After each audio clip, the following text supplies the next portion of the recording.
the Lord. You didn't make the choir practice. You probably don't have to come here.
No, that's not true. He was from Cowpens or Clifton.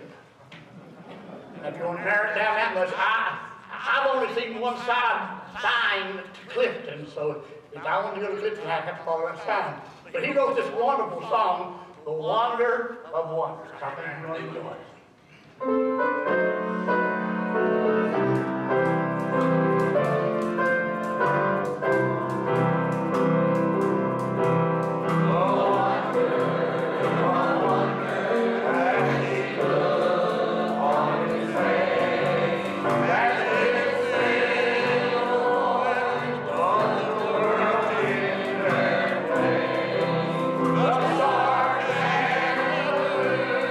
Shining brightly on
good singing. Now we're going to take up the offering, okay?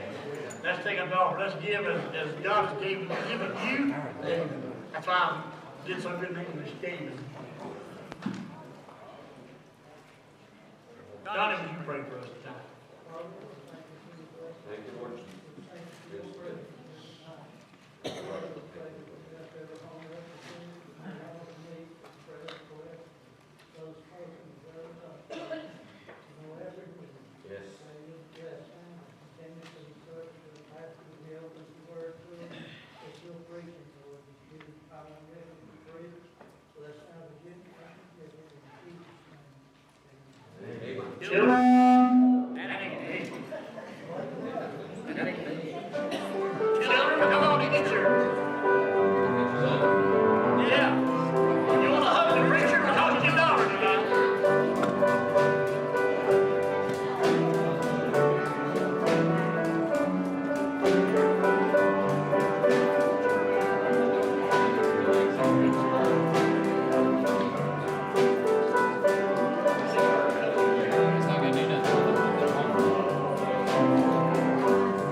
I made a deal with Dicey.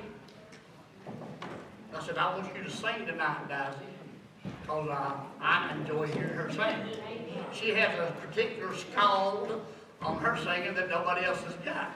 But she said, I'll sing, but I want to hear my song. I said, well, if you'll sing, I'll sing your song first, and then you can sing it, okay?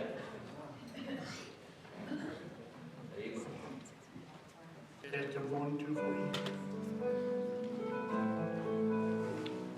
A little louder, please.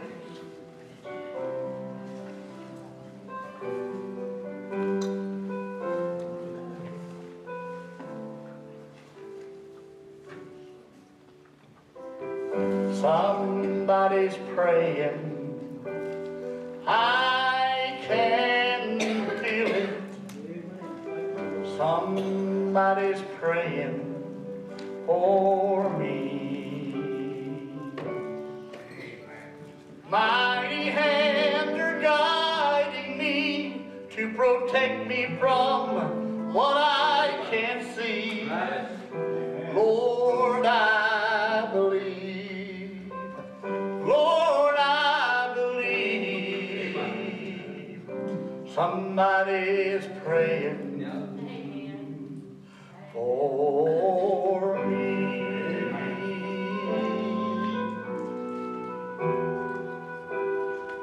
You ever felt that way? I have. I felt this way too.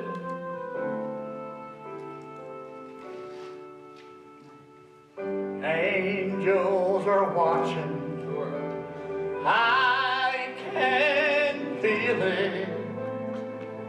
Angels are watching over me to protect me from what I can't see, till I'm safely rest in your hands. Lord, I believe. Lord, I believe. Angels are watching over me.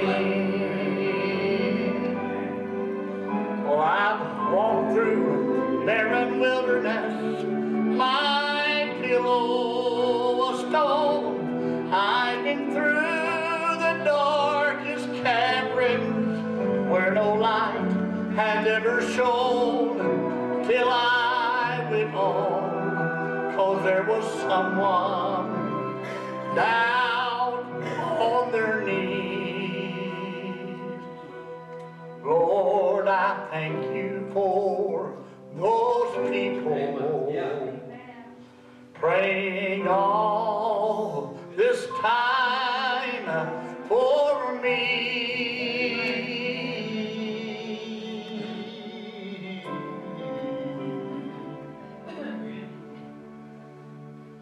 Somebody's praying, I can feel it. Somebody's praying for me. Those mighty hands, they're guiding me to protect me from what I can't see. Lord, I believe. Lord, I believe. Somebody's praying for me. Somebody's praying for me.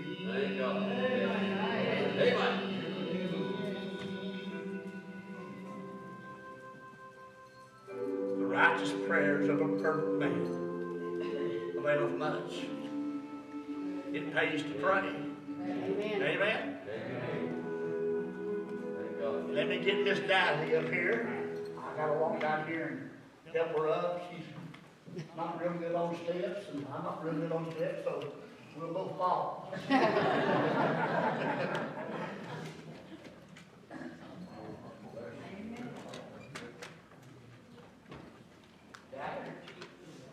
Precious memories.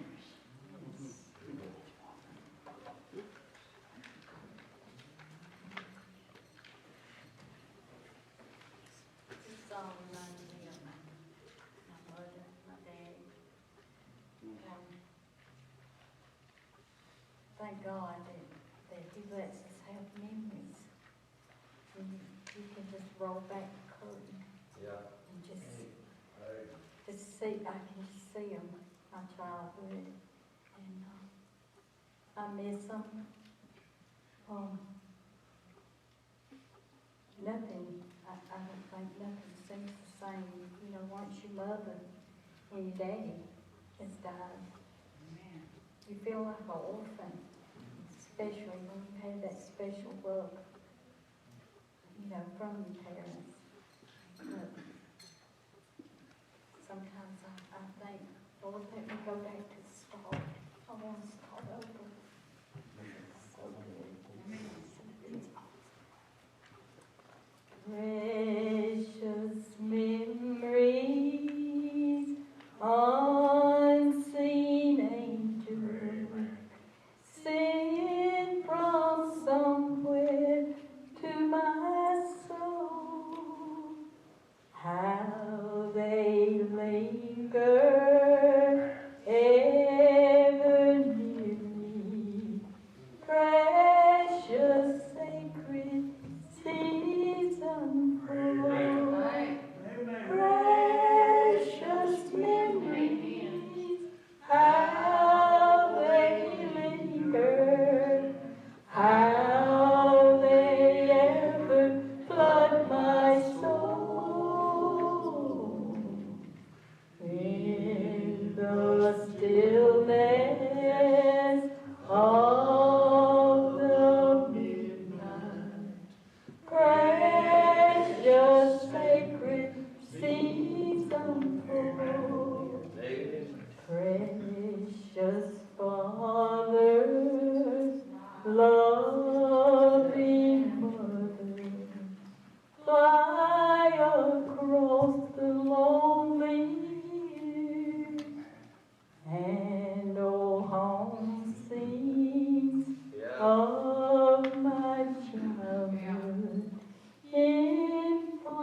Thank you, Sister Diane. What a blessing. Appreciate it. Saw Brother Mike say, I don't know about you, but I sure glad one day somebody prayed for me. I remember over 52 years ago when I got saved. I remember the night that I got saved on a Wednesday night. I sat down on the front row of the church, of the seat of the church. I remember a lady coming by, putting her arms around my neck. She said, I've been praying for you. That was Miss Dorothy Adams, over 50 years ago. I'm glad it's real, folks. I'm glad it stays real. Amen. I'm glad it don't die out. I'm glad it don't fade out. I'm glad it stays real.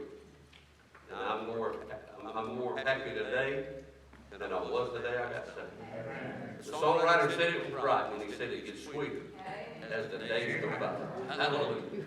Bless his sweet name. Well, let me make a couple of announcements. Number one, the flowers are placed here today in honor and memory of Lee and Cherry's brother that passed away last week, Mark Jones. He lived in Jacksonville, Florida. And we're glad we were able to do this for the church and for them in his remembrance. Pray for Brother Alvin Wilson. He's in the hospital. Keep him in your prayers. They're trying to figure out exactly what's going on with him. Those of you that are going to bring boxes for the Tabernacle Children's Home, we have most of them here. But if you would please, if you haven't brought yours, if you could bring them by Wednesday, we need to get them in so we can get them over to the Children's Home here in the next few days. So if you go ahead and bring yours, that'd be a blessing. Get it here. Don't forget our Christmas dinner will be December 22nd. In the evening, we will start our services at 5 p.m. that evening, and then we will have our Christmas dinner immediately following the service. And then don't forget, on Christmas Eve, the 24th, Christmas Eve, at 6 o'clock, we'll be having our Christmas Eve candlelight service and also our baptismal service. And so that's coming up. I know we'll have 5 or 6 to be baptized that night. And I've already talked to Roberto, I've already talked to Luis, and they're going to get baptized. And Riley's going to be baptized. And who else was it? Marie, I guess she'll get baptized. And then the young man was saved this morning. I told him Mike to make sure he talked with his parents and discuss that with them. If it's all right if he gets baptized also. So you'd be much in prayer for those that will be baptized. Don't forget to sign up for the meal. If you'd like to eat with us on Wednesday night, be sure to put your name on there. We have some Christmas cards, some real nice Christmas cards that has all King James Scripture in them. Available. If you want them, they're $6 for a box. I think there's 12 in there, something like that. And you can't hardly find Christmas cards on the local bookstore shelves that has King James Scriptures in them. I don't buy them if they don't have them in it. Y'all do? Amen. Big might say amen there, but I don't buy them if they don't have King James Scriptures in them. And so we have them, and you can see one for those if you'd like to have some. And the Christmas card list is out on the table. If you'd like that, bring your Christmas cards. When are they supposed to have those Christmas cards back here? January. That's probably when mine get back. But in the next, at least about the 22nd. And that way, well, maybe you ought to bring them a week before that, so that we can get them out. Okay? All right, so you bring them at Wednesday before Christmas, which is on Wednesday, week before. Okay? All right, and don't forget, kids are going to go skating this Saturday. If you're going to leave from here, be here at the church at 11:30. If you're going to ride the bus, if you're going to meet at the skating rink at Morgan Square, be there at 12 o'clock. Brother Herschel, are you going? But if you're not going, I'm not going. I might go, but I guarantee you I won't be on those skates. I wouldn't be on those skates if I put on the skates. I'd be on something else. Amen. So anyway, looking forward to the kids going. Kids have got the curiosity up. They come up to me and want to know who's won the gift card. And Noah came up to me before church. He said, "Preacher, who won? Who won the gift card?" I said, "You'll find out next Sunday." He said, "Next Sunday?" I said, "Yeah, next Sunday." And I called him up on the platform. I said, "Noah, do you really want to know who won the gift card? Do you really want to know?" He said, "Yeah." I said, "Okay, I'll tell you next Sunday." But anyway. Sister Nigel sang that song, Precious Memories, and we all do have precious memories. and we can reminisce and go back and think about things that we went through and think about things that God's been with us through now and all this. What a blessing that is. But every time I see Brother Bill and Sister Nancy Mason, it brings back memories. Because over 50 years ago, well, almost 50 years ago now, we'll be 50 years coming up this August, when me and my wife, the first date we ever had, we went to Brother Bill and Sister Nancy's house for a Bible club meeting. That was the first date we ever had. See what you got me into, Bill. But anyway, I remember we left their house, and there used to be a Shoney's on 292 over there at Greenville. And that's where we ended up going after. They didn't offer us nothing to eat. So we had to go back. We went back to Shoney's and got something to eat that night. And sort of ironic, I called and asked her brother, Henry, if he would go with me. I didn't want to go by myself. I called and asked him, would he go with me? He said, I can't go. And I heard Linda in the background, "Come on, go, come on, go, come on, go." Well, it might not be exactly that way. But anyway, that's how we started dating. And here we are almost 50 years later. And thank God for the memories, precious memories. Thank God for Brother Bill and Sister Nancy Mason. They have been faithful to the step. I know they've been doing what they're doing over 50 years. And many occasions we saw them at our former church, Carolina Baptist. Brother Bill has been here at our church on several occasions and held vacation Bible school for us 2 or 3 years. And we always enjoy them coming. And because of the memories and because of the relationship that we have with Brother Bill Mason, I asked him tonight to come and share with us some things tonight that I'm sure will be blessed with us. But if you'll come. Brother Bill always has a smile on his face. Bill, Lord, play that census and going out, we might be glad. Yeah, by the time he's going to hit that. Like I say, guys, but yeah. Got to be smarter than Yeah, that. this is your water. Thank you, Brother Bill. Appreciate you. That should be. Now, you know I notice how gracious this church is. You do something with most churches won't do, you let the pastor sing in the choir. Our pastor, they won't let him hear the choir. I mean, you know, he just, every now and then. That's great. Thinking of it, there's an evangelist in our church, and he is one nut. He's screwed to the right bolt, but he is one nut. And he was standing there by a table, and he had a black suit on him, and he was real trim and all that. And I said, I said, I imagine you have a sermon for anything, don't you? He said, yeah, we marry him and bury him. Yes, sir. But it's good. It's good to be with you folks and to see you all and renew some acquaintance, like you say. The precious memories. Man, I'll tell you what, when you start thinking back, like 55 years, and all the people we've had the privilege of knowing, the people that prayed for us, and the joy of winning boys and girls to Christ, and meeting some of them now. One church we go to up in Pennsylvania, we were there this summer again, and we started, had meetings there, not the first meetings, but back around 40 years ago. And off and on through the years, and now we're getting, starting almost to great-grandchildren coming. They like to come because they know us, and a lot of them got saved there, so they'll come. And then they were bringing their children for a while, and now it's up to great-grandchildren. And so it's always a blessing. Last time we were there, there was a couple ladies came, and they came forward. And Pastor went to Miss Nancy and said, "Come over here." And one of those precious ladies came to Christ, and then the next night brought her boyfriend. He didn't get saved, but he was listening. And so, when you don't forget meetings like that, we have another meeting in Wilkes-Barre, Pennsylvania.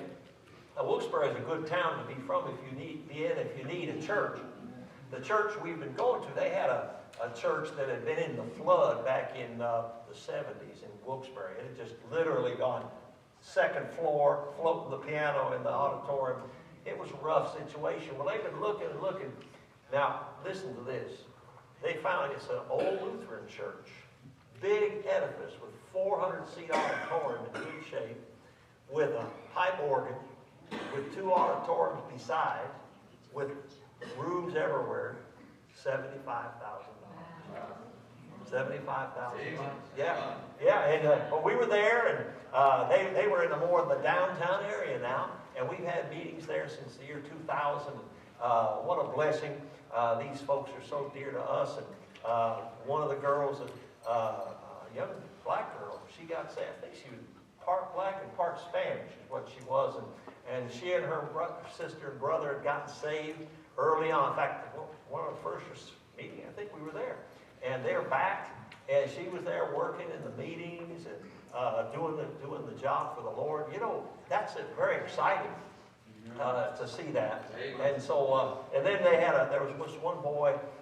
He had terrible nervous problems. He just get like this. He's about 21, 22, but he just has that. But all week long, this is the first year he was there, and but he was here in the gospel. He'd been saved. But he got to thinking about his little brother who wasn't coming to church. And so he started working on his little brother.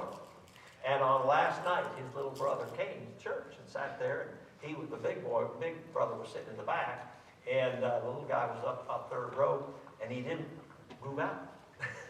And his brother knew he was unsaved and been trying to talk with him. Up he comes. And he started talking. And he brought him to the Lord. Brought him up there and be able to lead him to Jesus. And you know, that's so exciting to see God working in hearts in that way. And the Lord gave us, I think it was around 28 boys and girls that came to Christ this past summer. And we're always excited to see what God's going to do and the doors He's going to open up. And we were down at Calvary Baptist down in Liberty and had a good meeting down there. And God worked in hearts. So I appreciate you folks praying for us. And of course, we're in the middle of the Bible clubs now. We started the Bible club about 1.5 miles, 2 miles from here on the left. There's some apartments back in. You probably know. I can't even think of the name of it. But we come at it in a little different direction. But I know it's not far from here. And we had a number of those children. We had, I think, 6 come to Christ. And what a blessing. These are bigger kids too. They're actually in 4th, 5th grade. We're used to having like 1st grade, 2nd grade, and this club has had the bigger ones. And Les had a couple mothers come and hearing the gospel. And the lady that runs the show down there, she's the manager. Such a sweet black lady. And then when I first met her, she was just lit up when I said Bible club. Now that's unusual in apartments. Because they're scared, because they're afraid of who's going to come. But boy, she lit up like that. She wanted it. And there was a white lady with her there. And I think she might have been an over-manager. And she was just as excited. I mean, that's unusual.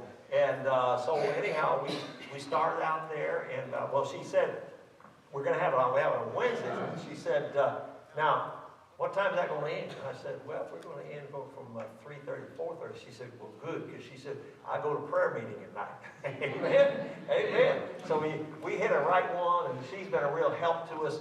There was couple boys that were a little bit, you know what, a little rambunctious and so forth. And she just walked right in there. And she knew how to nail that down. And that was such a blessing. We've been thrilled to have that opportunity. The only thing we're not thrilled about is driving on 85. All right. First, I think it was the second time we were there, we were going back and almost were in a wreck that close. I mean, the big truck beside us, there was a car had broken down in the left and was pulled in. And the cars were trying to get over, and this big truck was right in front of us. He couldn't get over too much. And he's starting to move over. And he's had the brakes on. He's trying to stop because they're all stopped. And he hit the guy in front of us. And then started sliding. And I just took a chance. I said, pull over to the first lane. And nobody was there. But nonetheless, it's been an experience. And those of you who go up and down 85 know better than that. It's just one place. But appreciate your prayers for us in this thing. And then we go to Anderson and have a club down there. And always had a great blessing with the boys and girls there. A lot of children saved. Our club in Greenville is right now running about 18 to 20, something like that. We had a 16-year-old girl came. And that's unusual because their school runs later. And because our club is over by 4:30. And then And she came in, and a girl came forward to get saved. I thought she was coming to get saved. Well, she was younger, and the 16-year-old girl popped right up. She said, "I'm not saved." And my wife looked at her and said, "Would you like to be?" "Yes, I would." And she accepted the Lord as her Savior. The girl in high school and has been coming back as much as she can. And, you know, that's exciting, what God is doing. Amen. And, of course, many of you listen to us on the radio, WTBI, and we're glad to have you listening, and it's been such a blessing. And, of course, we have a lot of people around. We're on around 50 stations around the United States and in the foreign countries. We're on Yap, the island of Yap. In fact, there's a lady in Greenville at the Dollar General, and I saw her right away, and I said, "You're from Pohnpei, aren't you?" And she said, "Yes." And I said something. She said, "I listened to your program when I was down in Pohnpei." And every time we go in there, we have a good friendship in the gospel. And so it's just a blessing to be able to give out the gospel by means of radio. We're on, in other stations, we're on every day. In the afternoon, have a program. And of course, we can hear it down here if you have the internet, because you can get, FBN Radio, fbnradio.org. And it'll come on, and what a privilege. And the Lord's given us opportunity to talk to people. Not too many saved recently, but there are people calling with burdens and needs and questions, and always glad to have those calls. And then the other thing we do is the dialing ministry, where we dial out. We're one of those that called you. But the Lord let us get a new type machine, and it only calls one time. Our old one was built back in the days of the land phones, and which there are hardly any of them. And you kept calling people back. Well, with caller ID, people see that, and boy, that was really. Now, it calls one time, it's zipped right on, and that's what we wanted it to do. Be able to give out the gospel, give a testimony of being saved and how to know it. And we're here to having people listen. Haven't had too many saved there, but we're excited God's given opportunity. He'll keep his door open as long as he pleases. So you pray for us, would you? Bill and Nancy Mason and the Bible clubs and the telephone ministry, the radio, and then the children's revival ministry. We always get excited about that. And Miss Nancy will be getting excited about making the new charts for next summer. And praise the Lord. So, amen. I appreciate you praying. All right, let's turn over to Luke chapter 4. We'll make it easy for you. Luke chapter 4. Instead of Hezekiah chapter 5. I want you to try to find that. Luke chapter 4, we'll start reading in verse 25. Luke chapter, I appreciate the opportunity to preach, my brother.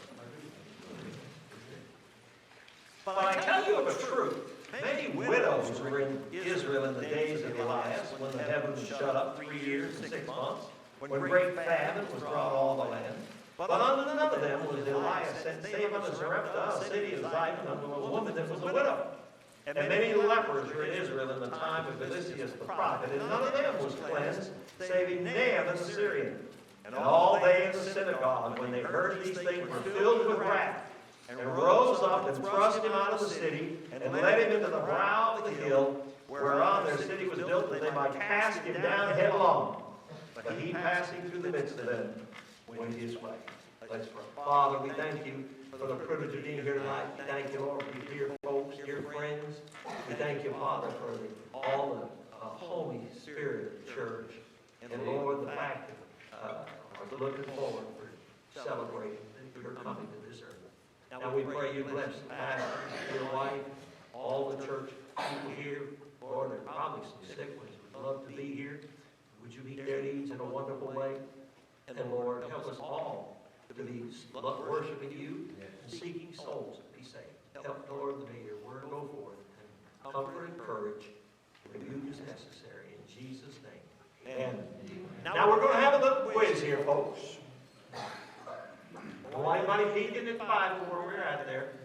What was the name of the city where Jesus went to the synagogue and they was going to throw him over the cliff? What I read to you about. They're going to throw him over the cliff and kill him, and he walked away from it. Does anybody, we won't let the pastor in on this, go. Anybody know? Yes. No. Good try. Good try. Anybody? Where do you hear this? It's Nazareth. Nazareth. Now, question number 2. What's the deal with Nazareth and Jesus and this synagogue?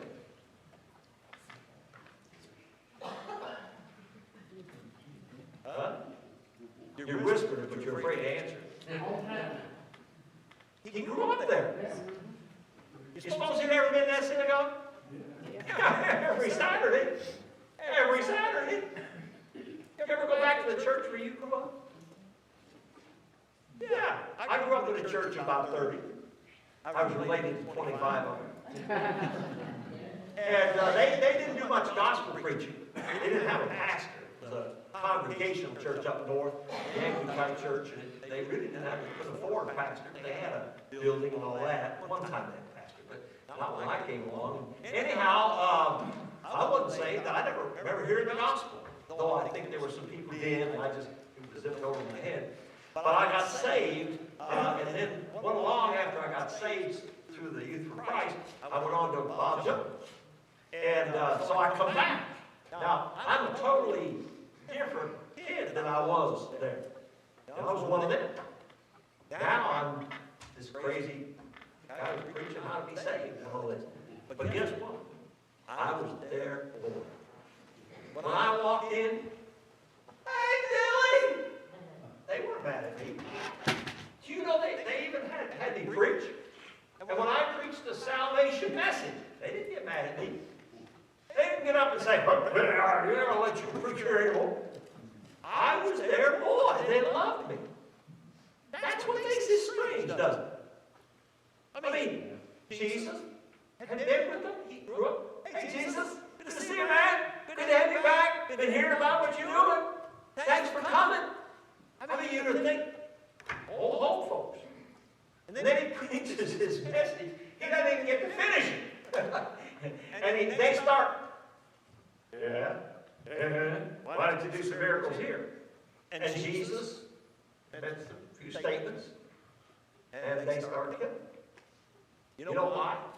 Well, we don't know why. Doesn't tell us. Some people think it's because they might have been jealous of him, which may indeed have been. They may have been. You know what I think it was? The 2 illustrations he gave. He said there were many widows in the days of Elijah. But unto none of them was Elijah sent, but unto a woman of Zarephath. Now, that woman was a Gentile. She was not a Jewess. And what Jesus was saying to this group, he said there were many Jewish widows in the days of Elijah. But unto none of them was he sent, saving unto a Gentile woman in another area. Then he said, and there were many lepers in the days of Elisha. And all the trouble went on then. Unto none of them was Elisha sent, but unto Naaman, from what country? Syria. Another Gentile. Now you know how the Jews love the Gentiles. Man, I mean, they hate Gentiles. And this was their Bible he was quoting. He wasn't saying anything that wasn't Bible. And yet they were going to kill him. Because they, even though it was in their Bible, they didn't believe God cared about Gentiles. Aren't you glad that's not true? I mean, God so loved the world. He doesn't care whether we're Jew, Gentile, heathen. He loves the world, but they didn't like that. They were just so bigoted, they couldn't stand it, and were willing to kill a man who grew up with them for even saying it. Want to go to that church? I think I'm going to stay here. But, I got a question for you. Why did God do that? I mean, couldn't God have gone to spare some poor? You suppose there are any widows that were suffering in the days when they were 3.5 years without water? Oh, man. You suppose there are any godly widows were suffering like that? So why didn't God pick some of them anyhow? Why just go to this Gentile? And is it a sin? A person who's a leper, are they bad? It's not they're bad, they're sick. Just like today, you wouldn't say, a person's got cancer, oh, you bad, you got cancer. No, they're just sick. There were many godly lepers. Does that ever make you wonder about things? We all know people who are wonderful people who get sick, and in some cases die of that sickness. And they're young. And you say, God, there was a bad person, and they got sick and were able to get help, and they're alive today. And that dear little boy, he went to Sunday school, he loved Jesus, and he didn't get better. Lord, question, is it God's will to heal everybody? No, it can't be, can it? Oral Roberts believed that. So what did you do about it? Build a hospital. Hey, look, I could have saved him some money. Why didn't he go clean out Brigham Memorial? Why didn't he come to Spartanburg General and clean it out? Just go pray. Well, they don't have enough faith. Well, I have a feeling there's enough of them got faith that at least you can get rid of half of them and make room for some more. They're just not consistent in what they believe. But you know something? Should it be God's will for good, godly people to be sick and not to get well? Should it be? Phew. Wow. When you read the scriptures, you find out that obviously it wasn't God's will for everybody to be healed. Paul prayed how many times? 3 times. God said, the answer is still and has always been no. My grace is sufficient for thee. You're going to stick with this. Timothy, I'm sorry, boy. I can't send you a prayer cloth because it ain't going to do you any good.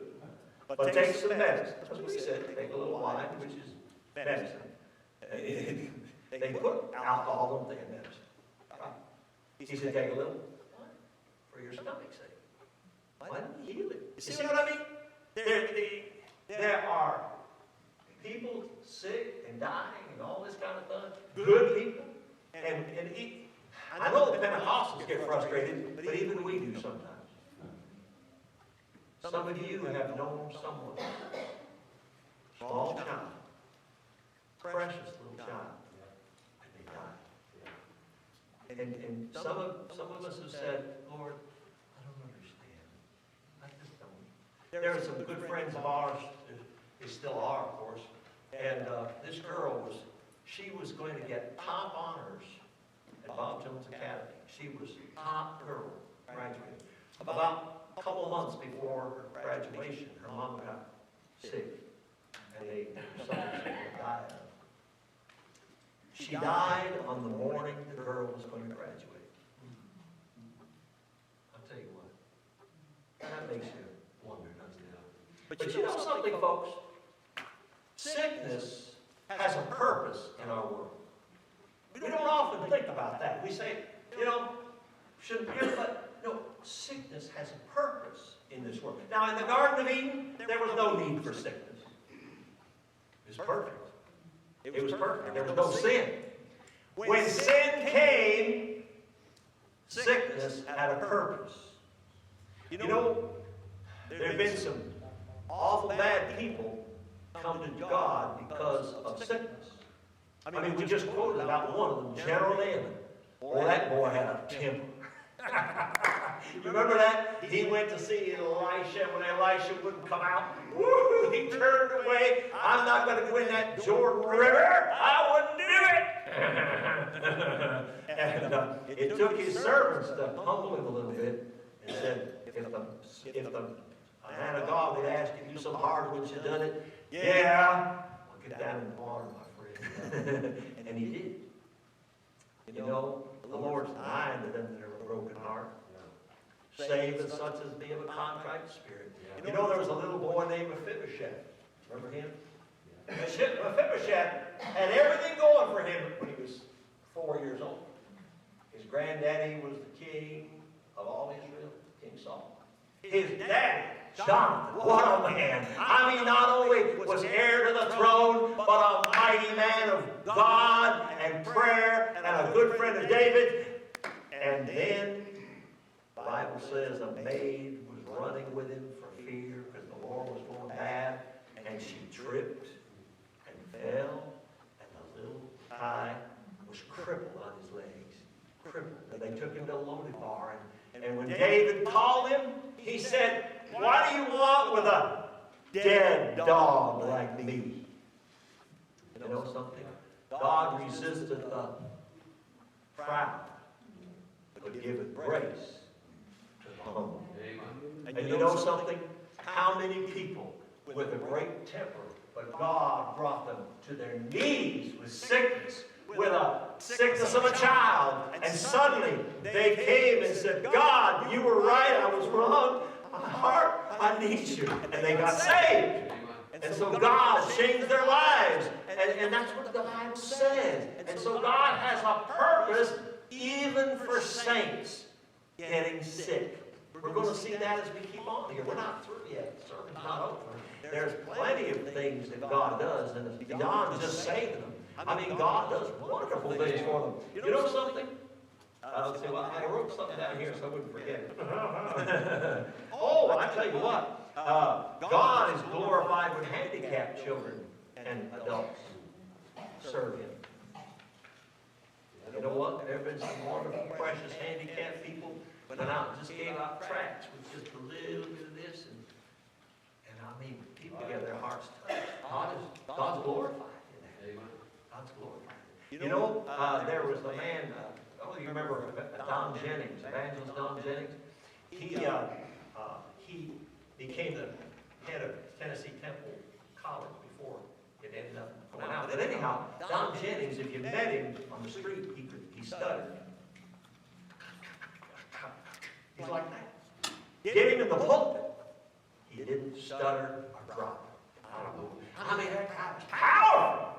Get him out, walk out of the pulpit. God was glorified. See, people didn't look at Don Jennings. They knew the Don Jennings of the stuttering. What they could then see is the Don Jennings with the power of God preaching without stuttering. God is going to be glorified, and God will use His Word to change lives. And God will do that, my friend. He often does it too in our lives. You know something? It's a good thing some of our politicians are going on in it. You know, I don't wish that poor lady in the Supreme Court to go. But she is going to go. Just like all of us are going to go.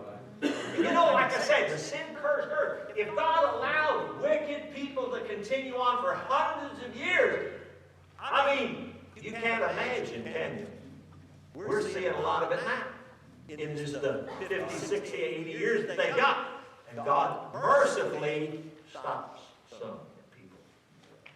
I remember a church over here in Spartanburg, Tabernacle Baptist Church, remember? And they had a duo playing the piano and the organ, and they were both blind. And I mean, they could play like you wouldn't believe. I mean, they could play. And I don't know that they knew about it. I'm pretty sure, because I knew Brother Gibbs quite well. He wouldn't put up with it. Later on, they found out the man was a womanizer. But any woman with sense could get away from him because he was blind. What's he going to do? See, God does these things. God allows these politicians to go out. God allows this. Why? Because of His mercy. Yes, He has a purpose in what He does when He brings sickness. But you know something? Sickness will make you a better Christian. When your little grandchild or great-grandchild is lying in the hospital, you're going to learn to pray. You may not know how to pray now. You may not know what it means. But just wait until that little thing is laying there and you're seeing her suffering. God, I need you. God, the baby needs you. You see, Paul said he prayed 3 times. He didn't just get get on his knees and now I lay him down to sleep. He prayed earnestly.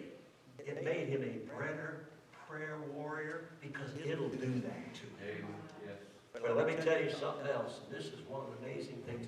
God uses trouble, part of sickness, trouble, to show his will for our lives. You know, think of how many missionaries are gone over to the countries of World War II. They went as soldiers, and when they got there, they saw the people. They saw them suffering. And their heart, when they got saved, they said, you know what? Thank you, Jesus. And God used that war to send out missionaries to those countries, to Germany and Japan, to seek to win our enemies to Jesus Christ. God used suffering to get missionaries to go. But there's an interesting story in the Bible. David was involved. This was after David had done his great sin, and he was having a lot of trouble, as you remember. And you remember when David numbered the people? And he did it wrongfully. And Joab tried to get him to stop, and he said, number the people! And when it was all done, he said, God, I did wrong. And God said, choose the punishment. That was an amazing thing. And then the Bible says, I'm shortening the story. You don't want to be here all night anyhow. All of a sudden, the angel of the Lord was standing over Jerusalem on a mountain overlooking the city of Jerusalem with a sword in his hand and about to slay the city.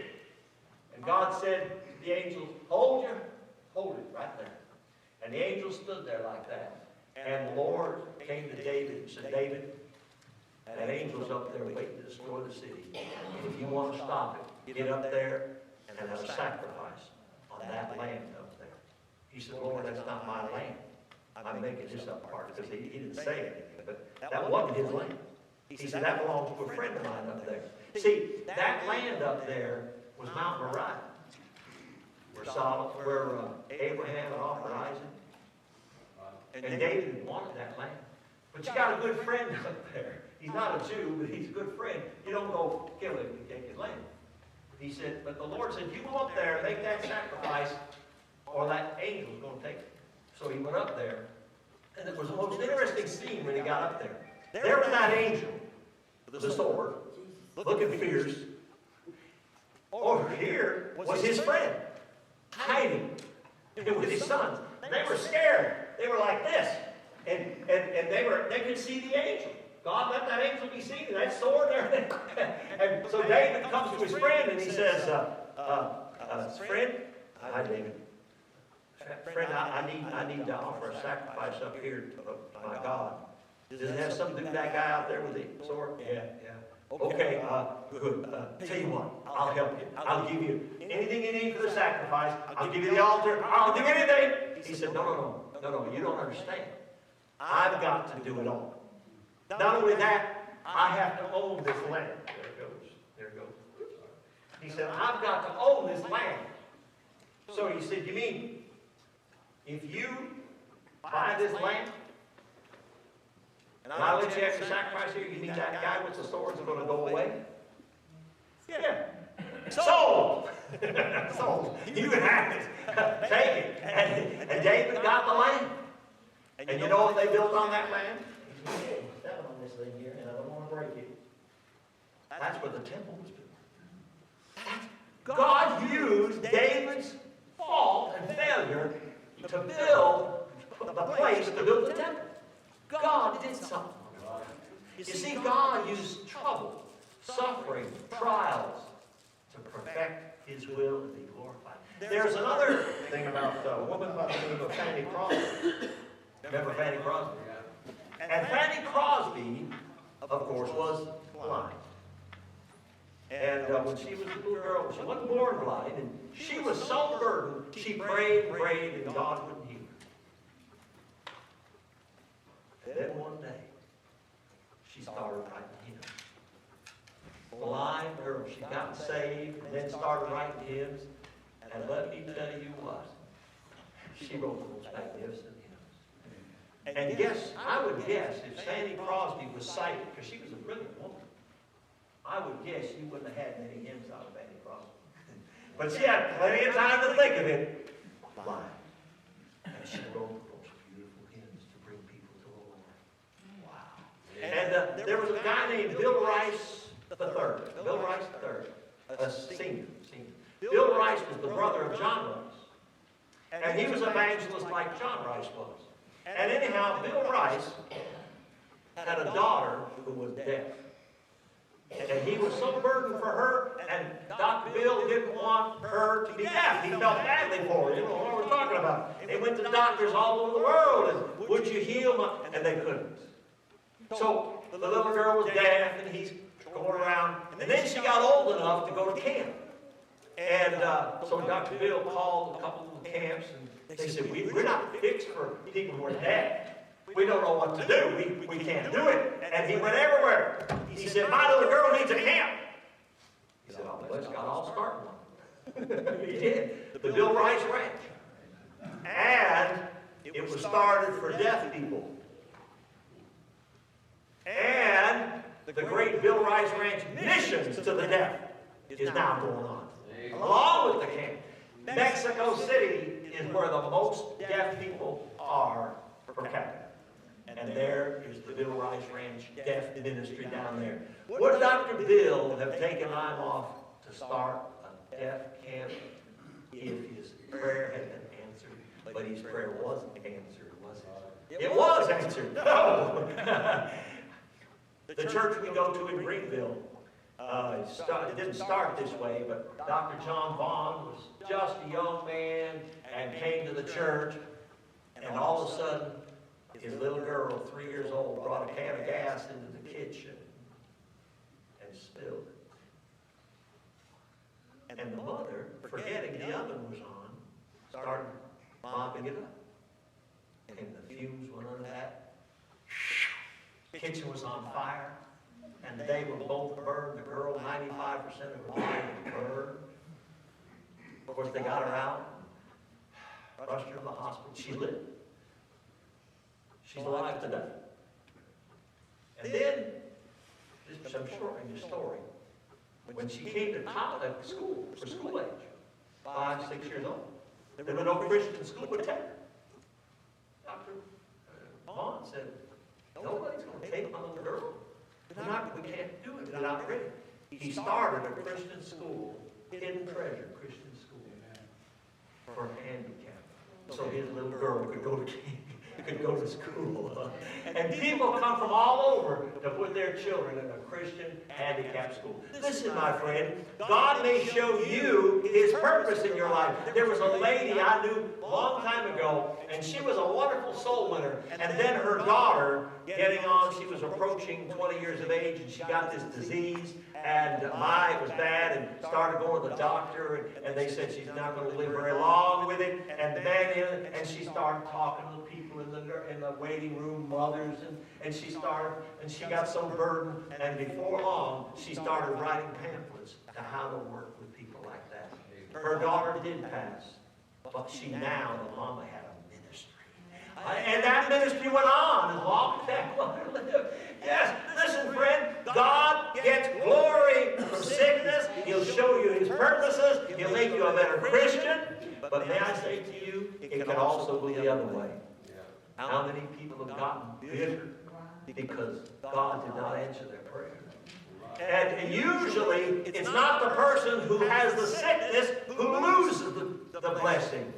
God gives double loads of grace when we need it. But when you get bitter, there's not anything going to solve your problem. Because God is good. God, no matter what He does, whether it's sickness, whether it's health, whether it's death, God is good, and He'll do everything just right for His glory and for you and I and for His purpose to be done. And my friend, if you get bitter in your heart, there's not much going to help you. But if you give your heart to Jesus, I'm not talking about being saved now, although that could be it. But if you'll give your life to the Lord, say, God, I thank you for what you're doing. I want to glorify you. Amen. You'll have the same great grace because God has it for all. Amen. Let's pray. Our Heavenly Father, we thank you for your word. We thank you, Lord, for for what you allow to happen, for sickness, trouble. Lord, if it wasn't for some trouble, some of us wouldn't be here tonight. We wouldn't be saved. Lord, you brought such great trouble that we turn to you. Thank you, Lord. And I pray, God, that you meet the needs of some people who are having trouble right now. Some of it's their own trouble. Some of it's a loved one, mom or daddy, or maybe a little baby. I pray for them, God. I pray that you help them to turn their lives over to you and everything about it to you. And Lord, would you do good things as only you're able. My head's bowed, eyes are closed. How many tonight would say, preacher, thank God I've been born again, and I know that. Hold your hands up. I'm born again, I'm saved, I've been washed in the blood of Jesus. Hold it up now if you know that. God bless you. May put your hands down. Is there someone say, preacher, just to be perfectly honest with you, I'm not 100% sure if I die to go to heaven. I'm really not sure I'm saved. Would you pray for me in just a moment? Would you slip your hand up? Say, I'm not sure I'm saved. Pray for me. Anyone like that? I wonder tonight if there's somebody say, you know something, preacher? God spoke to my heart about this matter of sickness. You say, I want my life, my whole spirit and soul and body to be given to Jesus so that he can do what he wants to do. Pray for me. God bless you. Amen. Amen. Anyone else? Between you and the Lord right now. God spoke to your heart. Let's stand for prayer, shall we? Our instruments will come.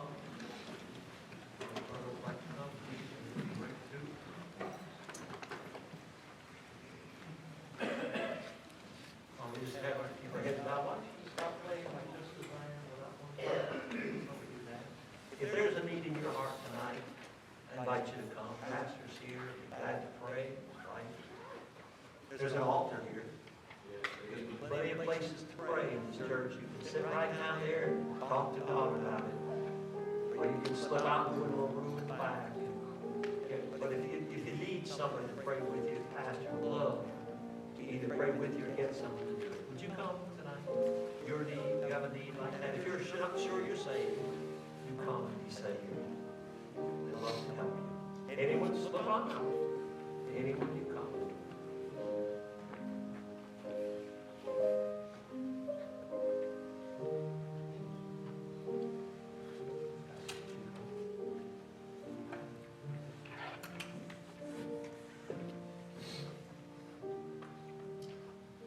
Thank you, Brother Bill. Appreciate the message. You need to come tonight and still step out, still done. I don't think I've ever heard it brought that way, in that fashion. Many times we're so discouraged when things are happening going along that it's contrary to what we want, that sometimes we react differently. But I believe he does, that all things work together for good those who call him according to his purpose. He has a reason and a plan. You need to come, you come, you don't have time.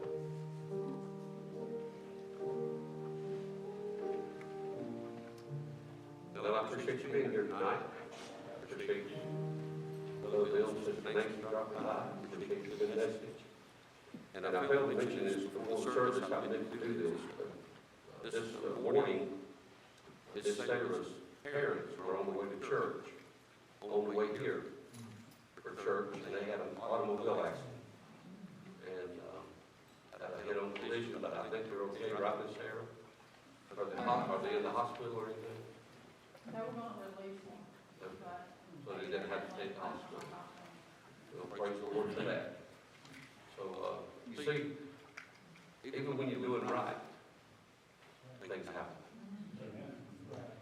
I remember some years ago in our church, when the Carolina Baptist, there was a family on the way to church one Sunday morning. Car crossed over into their lane, hit them head on, killed mom and dad, badly injured the 3 children. One ended up in a wheelchair. They were on their way to church.